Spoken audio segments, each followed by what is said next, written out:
Hi, I'm Marcy Freeman and I've been an attorney for 32 years. I'm proud to work for Decker Pool in Fort Worth, Texas. I practice primarily in Parker and Tarrant counties here in North Central Texas. I've been creating and posting these short videos that discuss a variety of issues related to family law. It's my hope that you'll find the information helpful now and in the future. Disclaimer, warning, these videos provide general information and are not legal advice. If you have legal questions, I 100% encourage you to talk with an attorney. So today the topic is how we develop an initial strategy. And I like to think of a lawsuit as having three parts. The beginning, the middle, and the end. The beginning is that period during which you initially meet with the attorney prepares the paperwork, files it with the court, and if you have a temporary orders hearing, ends at the time that the temporary orders hearing concludes. The middle begins at that point and continues until the filing of a petition, continues until the final decree of divorce is granted by the court.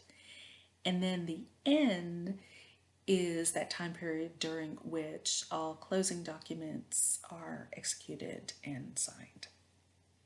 So I also think it's helpful for you to understand a few basic principles and a few legal requirements so that you can understand how we develop the initial strategy. First, any legal dispute is resolved in one of two ways. Either the dispute is resolved by agreement, or we have a hearing or trial and allow the court to make a decision about the disputed issue. Second, when a divorce is filed, the person being sued must be served formally or waive the right to be served. And being formally served means that the person is provided with a copy of a citation, the petition, and any orders the court might enter contemporaneously with the filing of the petition by a process server, a sheriff's deputy, or a constable. And third, in Texas, you cannot be divorced any longer than 60 days. This 60-day period is referred to as the cooling off period. I'm not meaning to suggest that you're going to be divorced in 60 days, but you absolutely cannot be divorced any sooner than 60 days. So with these basics in mind, to develop a strategy to move you from point A to point Z, I want to get a feel for the lay of the land. How contentious are things between you and your spouse? Have you reached any agreements? What is the likelihood that you and your spouse are going to be able to sit down and come to a consensus about the issues? And the issues I'm talking about are children, property, and there's some other miscellaneous issues that I'll describe. First, with respect to property, the issues are going to be, do you know what property exists? Do you have any type of agreement as to who gets what property and who pays what bills? With respect to children, the issues are going to be conservatorship, possession, child support, and medical support.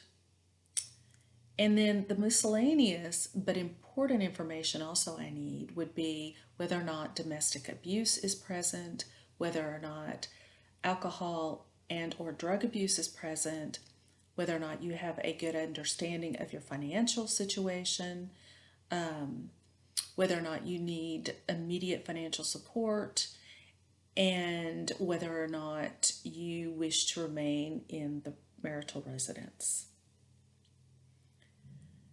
So in the beginning of the lawsuit and the middle part of the lawsuit, during that time frame, many times people are unable to agree upon issues related to your children, issues related to your property, and who is going to live where, and who is going to pay what bills.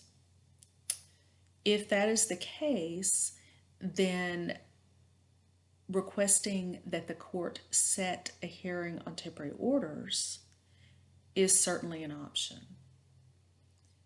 If those issues are not in controversy, then it might make sense not to request a hearing on temporary orders. So each person's situation is unique, and your particular situation and desires dictate how we proceed in a case. And when you meet with an attorney, the attorney is going to give you advice that pertains to your specific situation.